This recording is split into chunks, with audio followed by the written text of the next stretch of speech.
Hey everyone, my name is Mohammed Asadullah, and you're listening to the Freelance Canada podcast. Today, more Canadians than ever are starting a freelance business and earning their financial freedom in the process. On this show, I interview Canadian freelancers and industry experts about the latest trends, ideas, and strategies that can help you accelerate the growth of your business. If you've been enjoying the show, please do me a favor and leave a 5-star review on Apple Podcasts. On the show today, I'm going to talk to Omar Mouallem. Omar is an Alberta-based writer, filmmaker, and educator. His forthcoming book, Praying to the West, How Islam Shaped the Americas, will be published in fall 2021. Omar is also the founder of Pandemic University, a pop-up writing school that provides affordable online classes for quarantined writers. In this episode, Omar and I talk about how Canadian freelancers can build communities as a way to support their peers and create a sustainable business. So let's get to it. Why don't we get started by understanding what is it that you do?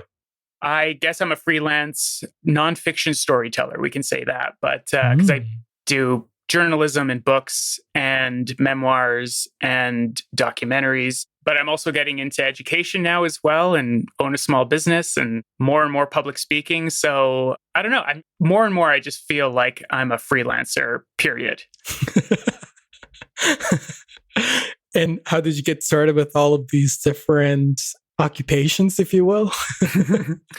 Well, I've been a freelance journalist since 2016. So going on, this is my 15th year actually in the business. And the way that I got into that was totally through a back door. I started as a film critic and music critic.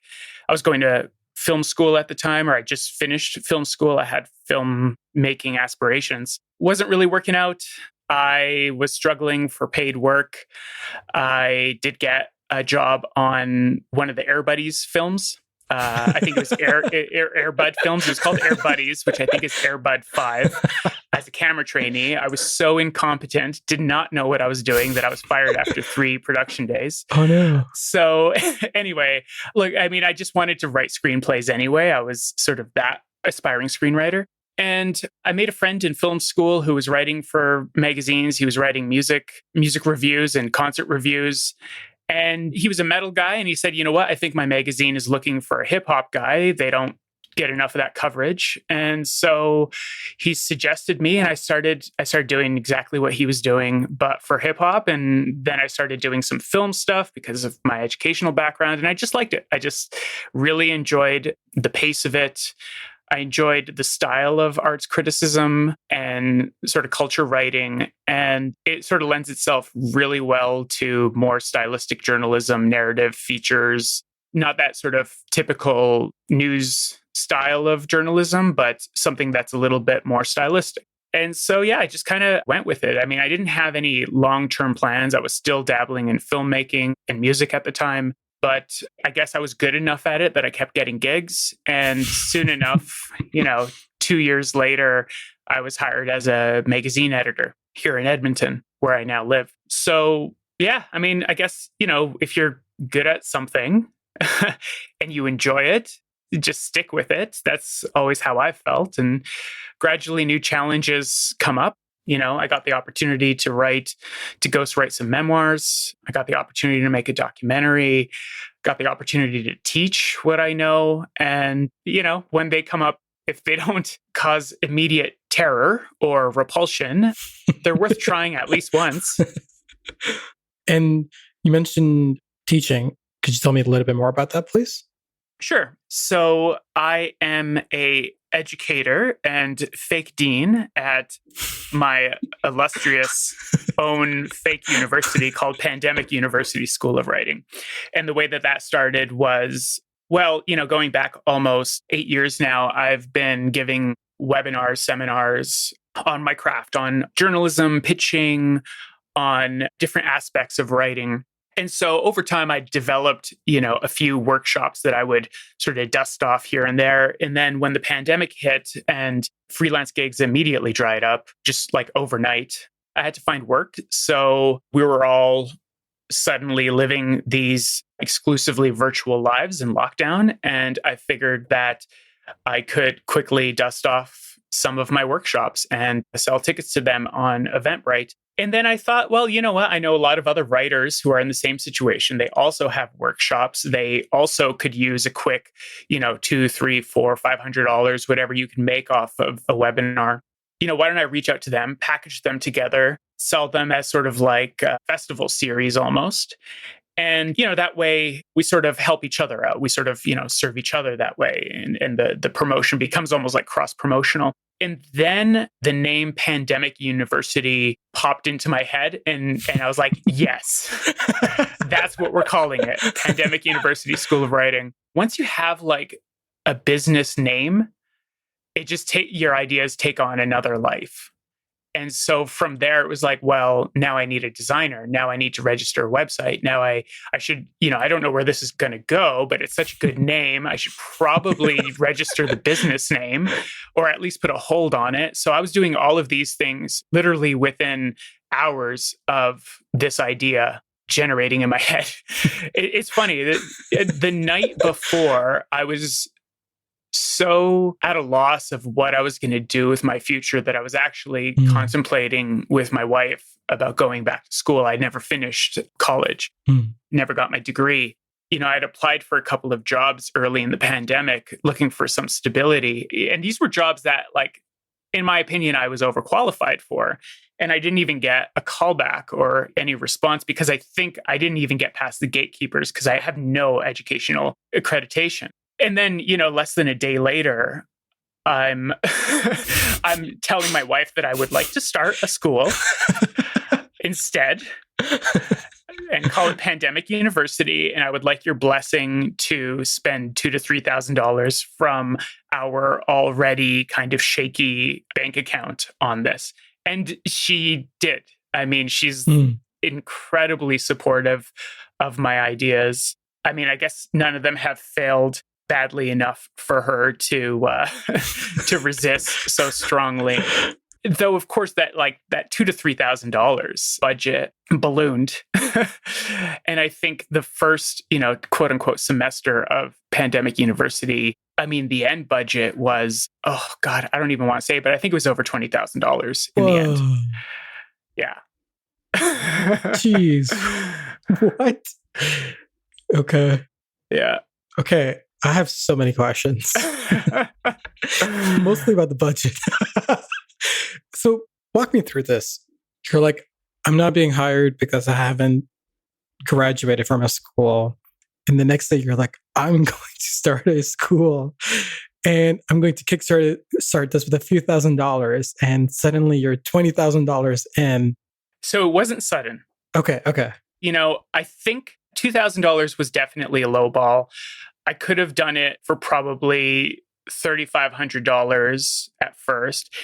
And then when it launched and the thing took off, suddenly people were enrolling at an insane, I really did not think that more than a couple hundred people in total over all, 14 webinars would attend.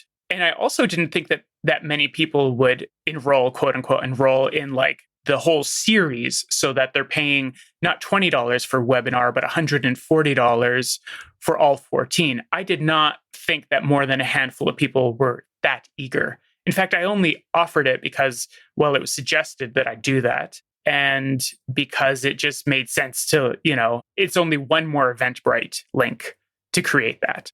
But very, very quickly, I had over 100 people enrolled in the full program. And then it was 250 along with another 600 people doing individual webinars, right? And then I was getting national coverage. And once you reach that kind of national audience, in some cases, even an international audience, there's an expectation for the quality of this program, of this thing, right? Mm-hmm. And also I had to up my Zoom limit, So very practically, I was spending about $100 more on Zoom. Mm-hmm. Initially, when I was doing correspondence, sort of sending out the codes for the Zoom classes, I was sending emails in Spark or, an alternative to Outlook or whatever, to dozens and dozens and sometimes 100 people BCC'd. And sometimes I would forget to send the attachment and I would send it again to like 100, right? So I was like, okay, well, now I got to get MailChimp. Yeah. Right. There was just other things that I had to like suddenly invest in because it was just taking too long for me to organize without. I also had to hire someone to sort of assist me with this and do some marketing. I also gave all the instructors raises. So there was that. And this was also something that was suggested to me, but it was suggested to run some of the classes as fundraisers and to give half of the proceeds to these charities. In particular is the emergency fund for writers that the Writers Trust of Canada created in the wake of COVID. It was just, the whole thing was so successful that I just felt so blessed. And in the spirit of it all, I gave full proceeds to those charities. So not only was I giving, did we raise more money than I ever imagined, instead of giving half of that money, I gave the full. So that's how you get to $20,000. Oh. Sorry, that's a really long answer. I mean, there was more stuff too, right? Like I had to invest in the infrastructure of the website because It was clear to me that this is going to be a long-term thing. This is not going to be the 6-week project that I envisioned it as. This could possibly be, a future for me. So that's how you get there.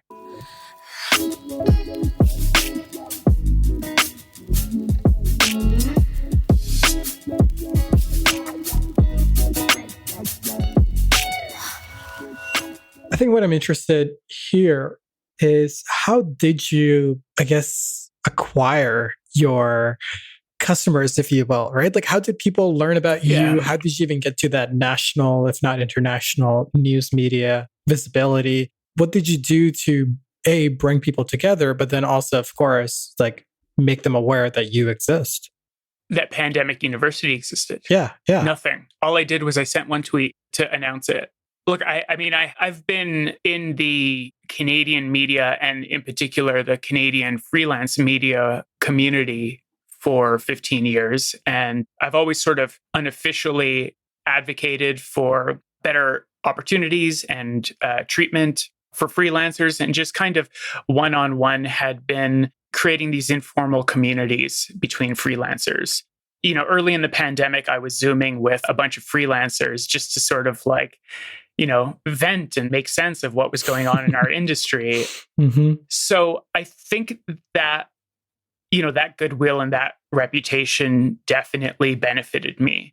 But, more than anything, it was a good website, a good logo, a funny name, a good idea, and great writers who were attached to it. And so, this launched on April the 13th. People were still kind of bleary about what was going on in the world and still making sense of what it meant to live during a pandemic. I think a lot of people were really struggling, and this just made them feel good. And that's what happened. They saw something that made them feel good and they just got on board. And, that one tweet to announce the thing just kind of went viral. I had this media list I have many media contacts, as you would, guess. And I had this whole list and this form email that I was prepared to send out as soon as I launched the thing on Twitter. So I sent out the tweet and then I was about to start sending out those email queries, but I never got around to it because suddenly I was just like awash in orders. And I had no system for how to facilitate these orders. I didn't think that far ahead about how to how to get the Zoom information over to them. Eventbrite is rather confusing, or was rather confusing early in the pandemic, with how to organize and facilitate online events. It's gotten much better at that, but I don't use it anymore. But anyway, so yeah, it took on a life of its own, and it continued to take on a life of its own. People kept asking for things that never occurred to me, like buying replays or having merch or having a graduation, which we did, and somehow wrangled Peter Mansbridge to give a sort of informal commencement speech. Oh, what? Yeah. That is awesome. Yeah.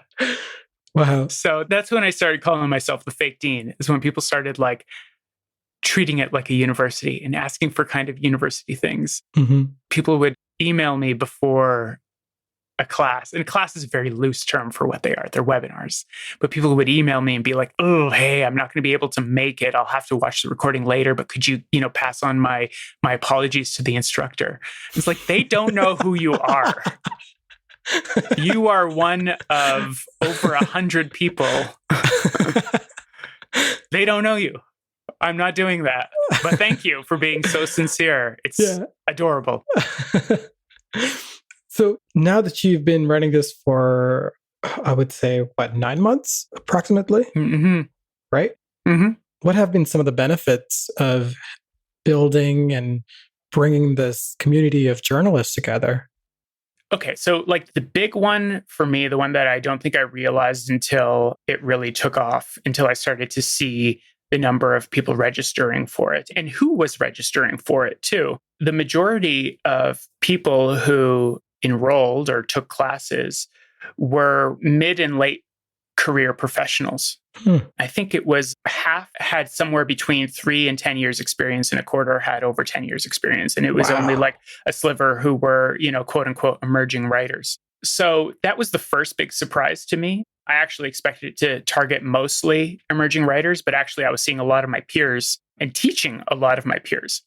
So what that taught me was that this wasn't just a place to learn how to write, but this was actually a place to learn how to expand your range, how to sharpen your skills or retool. And the reason for that was because the publishing industry had gradually, since 2008, become so injured and whittled down. The pandemic probably woke up a lot of writers and showed them that, like, okay, you can't just be a writer of one skill anymore, or you can't get complacent. I need to learn how to do feature writing if I want to sustain this career. So I might be a really good reporter, but I need to learn how to do like narrative feature writing. And so I might take, Omar's class, or I might take Jana Prudin's class on this. I do a fair bit of like crime reporting, but I got to get better at it. So maybe I'll take Catherine Laidlaw's class on true crime, or it's probably time that I turn my expertise into a book. So I'll take that book proposal class. And so that's what I think was going on, is people just sort of realizing that, okay, it's not enough to have a specialty. Another thing too, I think, was that most of the webinars were things that had been presented before. In fact, I encourage people to bring webinars that they've already created. One, I don't think I can afford to pay people to create stuff from scratch. But two, presenting seminars in the online format is a little bit tricky. And so it works better if it's something that you've done before. You're just more comfortable with it. Kind of breaks through the natural awkwardness of the virtual platform. These things were usually presented at conferences in Toronto, Vancouver, Calgary, major cities, and they're kind of inaccessible to most writers and inaccessible to most writers and journalists outside of mainly the Toronto area. And that had always frustrated me. And it's so unnecessary, even though, like, yes, every presentation is better in person for many reasons. One of them, of course, being that you can shake the hand of the instructor and the people around you and network with them. And that is just not something that virtual education can ever replace. But you reach so many more people when you put it in the online format. Suddenly you can teach this to hundreds of people at a time. And not only that, but you could also bring down the price of the registration for that. Because when it's done at a conference, think about all the overhead that goes into it. Like, just imagine yourself in a conference seminar. First of all, it's part of a conference. So you got all the people who had to organize it, market the whole shebang. You got like the lanyards you're wearing. What is the cost of those? The swag bag. Think about what's in the back of the room, the coffee set, the tea, the muffins. All of that stuff costs money, and it costs money for the people who are serving them and preparing them, someone to clean up the room. The list just goes on, right? So suddenly the cost of something that could be $10, $20 is $40. And the cost of like a conference, and I don't even need to get into the cost of like flying for the conference. The cost of the conference registering for it is several hundreds of dollars. It doesn't need to be that way. Pandemic University offered 14 workshops, which is probably double what you might get at a conference, for $140, which is probably half of what a conference costs or less. Very less. Very less. So you see what I'm saying here? Like that also was a bit of a revelation. We don't need to do this once a year, and it doesn't need to cost so much. Like, I don't want those conferences to go away. They are vital to our industries and networking in our industries and connecting us. And nothing can ever replace that kind of value. But since conferences can't really be a thing right now anyway, shouldn't there be something like this? And can't there be something like this year round?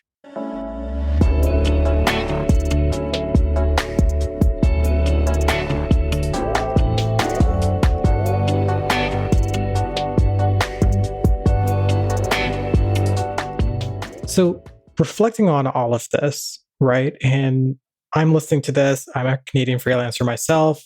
How can I go about building a community around something that I want to see exist in the world, or perhaps a gap in the market that I want to solve, or even maybe just a problem that I'm having that I feel maybe others are as well too?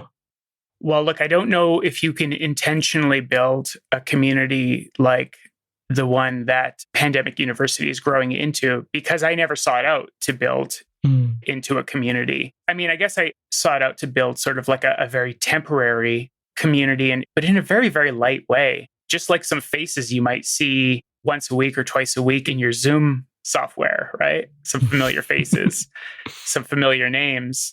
So I think a community like what this has become, just it either happens or it doesn't, and it's out of your control, and it's what the audience wants to make it into. And the audience wanted to make it into a community. They wanted to have like an alumni group, for example.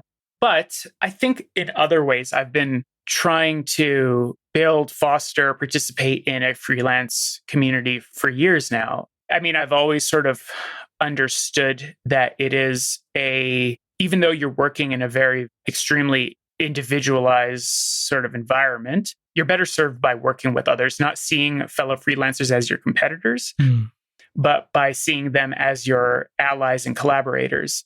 And so for a very long time, I've always made connections with other freelancers. We send each other our pitches before we send them out sometimes. We bounce ideas off of each other. Sometimes if I am struggling with a piece and I don't feel like it's ready for my editor to see it yet, or even my editor has seen it, but I feel like their edits are not stringent enough, I will call in a favor from a fellow freelancer and ask them to give it a read, to give me some feedback. And we talk shop all the time. I'm always asking, whenever I am sort of in uncharted territory with a financial issue or business issue, I try to reach out to someone who knows someone who's been in that situation before to get some advice. And a lot of people do that, with me too. In fact, I get so many questions about how to navigate freelance writing situations just naturally, maybe one or two a week, sometimes from people I know, sometimes from strangers. It happens so often that I actually started a freelance writing advice column on Substack because I just felt like, okay, I'm doing this already. Often I'm giving the same advice. Let's just make it public. I'll give you a pseudonym. Won't reveal any details about your dilemma that aren't, kind of like universal to people who've been in your situation before. If you give me that permission, I'll give you a very, very, very thorough answer. And so I started that. And the Substack is called At Large. So atlarge.substack.com. Can I tell a funny story about that name? Yeah. Do you got a moment? Please. It was my first ever newsroom gig, I guess. I got hired to do some work relief in 24-hour news, which was like the freebie of Edmonton Sun here. they were trying out different writers before they hired someone. So I was really inexperienced, but a friend kind of got me the gig. They sent me on like my first reported assignments, and I was so green. I'd never actually, like, I'd done some arts criticism and some interviews, but I'd never actually like gone to a scene, interviewed people, and took some notes, and then like quickly turned it into an article within, half an hour, 2 hours. I'd never done that before. I was so green. And I overheard my editor talking about me to her senior editor in Toronto. And he was obviously asking, like, who is this guy? And she was like, I don't know, he's just a writer at large. And I did not know for years that at large was sort of the other term for freelancer. I thought she was being really funny. I thought that she was like making a joke, like, ooh, watch out, he's at large. And it just kind of like, it stuck with me as so funny. I thought she was hilarious. And then when I found out what it actually meant, it became even more hilarious because it stuck with me about how green I must have been to be in that newsroom that I didn't even know the term for what I was. So that's why I ended up calling it at large. Love it. Love it. So just to kind of go back to Pandemic You and going back and thinking about how other freelancers can learn from your experience. I mean, you've been now doing this for 9 months, and obviously you know a lot more now than you did before. What would you do differently now if you were starting Pandemic You versus when you started it? Yeah, I mean, I probably would have signed up for like MailChimp a little earlier. Look, I mean, there's lots of little things, really, really little things. I would have learned to turn off the share screening thing during question period so that the recording has the full face of the person who is speaking and not just the tiny little box. Like, so like really like, but that's such a like small sort of thing that you only like learn after doing it a bunch of times and realizing that there's another way to do it. There's like, that's sort of like the MailChimp thing too. So I don't know, there's all these like small technical things that like I would have done differently, but it's also just sort of like anything else. You just learn how to perfect your craft with time. And that's what I did with writing. That's what I am doing now with virtual education. And I also teach a course at the U of A called Building Your Freelance Career. And every time I do it, it gets better because you just learn, you learn from your mistakes. So I don't know. I mean, there's nothing significant. There's really nothing significant. And I guess I wouldn't change anything because I think I needed to learn from not just the mistakes, but I just had to learn how to improve the quality as I went along, as with all things in life. Right. Just the experience of it is the reward of it, I suppose. Well, and the experience has been one of the best of my life. I mean, honestly, it's hard to, I sincerely mean that it has been one of the most satisfying, sincere pleasures of my life. It has actually, I think, made me less of a cynical person. I think it's made me honest. I think it's made me a more earnest and nicer person just because I saw what it meant to people. People who actually reached out and said, like, you have no idea how much this meant to me during the pandemic. Like I was, depressed. I had nothing to do. I had nothing to look forward to. And this gave me a community, or this got me writing again, or this just gave me something positive to focus on. Yeah, I mean, there's no need to be ironic or cynical about people's personal experiences like that. It definitely makes me take Pandemic University in all its, ironic name and this whole like funny messaging about being a fake university. It makes me take it a lot more seriously as well, because the stakes just feel so much higher when people tell you how important it is to them. I'd love to know what advice you have for Canadian freelancers. Where to start? I mean, look, I have lots and lots of advice to give, but I guess the one that I'll give to freelance writers is to pitch often Pitch often, pitch all the time. It is the number one reason why freelance writers struggle in this industry is that they are waiting for opportunities instead of creating opportunities. Tune your brain to find story ideas.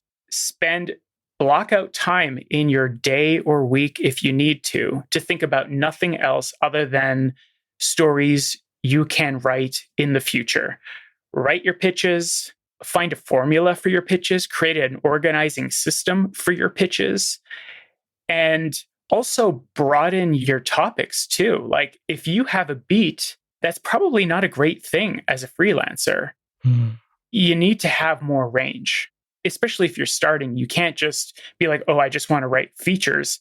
Look, we all just want to start writing features. And if you can do it, you can do it. But if you're having a problem or struggle with that, then maybe you need to broaden your horizons. You need to do more service pieces. Maybe you need to pitch more like non-linear kind of story articles or non-linear articles. I just don't know how you can start your career without constantly looking for the work. And I see it so often. I think too many freelancers think that you just sort of brand yourself a freelancer and people come to you. But this isn't skip the dishes. Like, you're not an article courier on an app and people just like order an article from you and you bring it to them. It doesn't work that way. You need to not just advertise yourself as a freelancer. You need to like cook the food and deliver it to the publication. Because if you don't do that, you're going to struggle. But if you do that frequently, you'll be busier than you can handle. You'll be so busy, you'll be miserable. You'll be so busy, you're going to lose your friends and your relationships are going to fall apart. Oh, no. So, anyway, but you see my point. I do.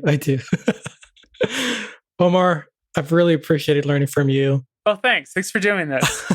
This was a lot of fun. I appreciate it. And thank you. By the way, of course, I just want to say to people who are listening that Mohammed is also part of the prestigious faculty at Pandemic University and has a webinar on managing your finances for freelancers that's available for free on pandemicuniversity.com.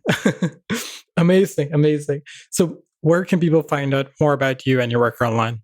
You know what? Go to pandemicuniversity.com or just go to my Twitter, which is at Omar Mouallem, OmarMouallem. God, why did I change my username? And the rest of my links are there, including my advice column. Perfect. Awesome. Well, thank you so much for this opportunity to learn from you. I really appreciate it. Much appreciated. This was fun. Take care. Yeah, thank you. Well, that's our show for today. If you liked Freelance Canada, then be sure to subscribe to our newsletter by visiting freelancecanada.fm. You'll get access to all of my personal notes, as well as book recommendations about the topics discussed in the episode. Now, you will not find any of this on our website, so be sure to subscribe if you don't want to miss out.